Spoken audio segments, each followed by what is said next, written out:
Okay, let's talk about something a little weird. That feeling you get when hanging out with your oldest friends, and it just feels draining, right?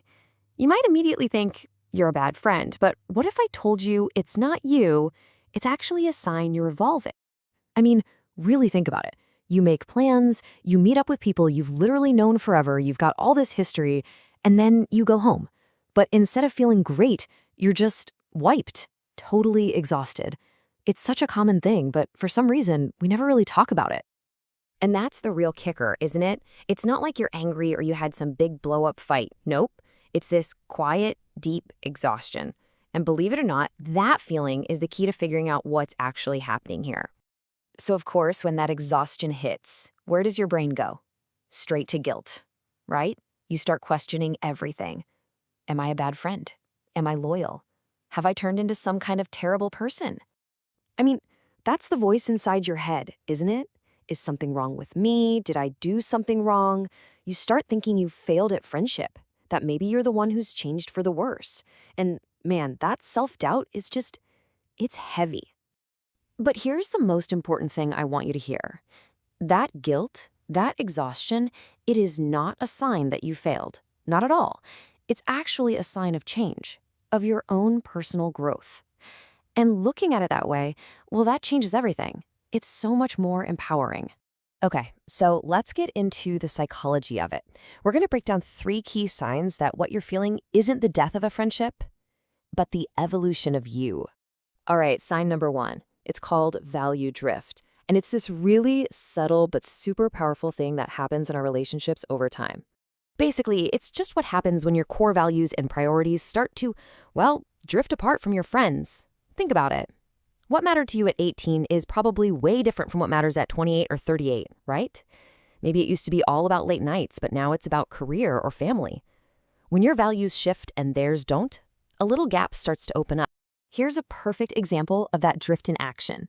You know, maybe you used to connect over just chatting about whatever.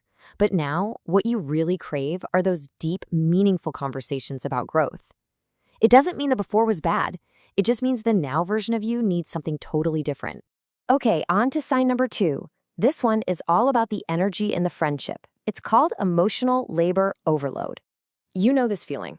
It's when you're the one always checking in, always giving the advice, basically being the friendship's therapist. When that energy is just a one-way street for too long, you're going to hit a wall. It's pure burnout. I mean, look at the math here. If you're constantly putting in, say, 90% of the emotional effort, but you're only getting 30% back, well, you're running a massive deficit. And that deficit, that's the exhaustion. That's what you're feeling.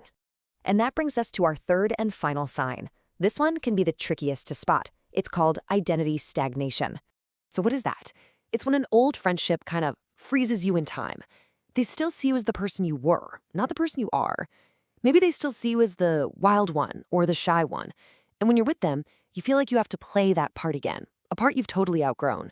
It feels constricting because it is. Okay, so now that we have these 3 signs, value drift, emotional labor, identity stagnation, we can start to see this whole thing differently. This isn't about you betraying your friends or your past. It's about you being honest about your present.